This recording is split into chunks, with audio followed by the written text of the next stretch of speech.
Sa mundo ng social media, may dalawang kilala, tinawag na bulldog, sa galawan at dila.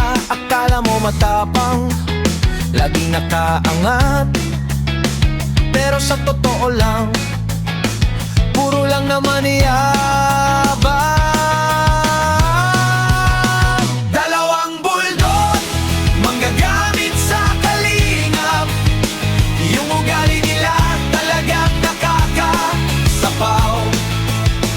Kaya lang nila yung taong tahimik, yung ayaw makipag-away, ayaw makipag-away.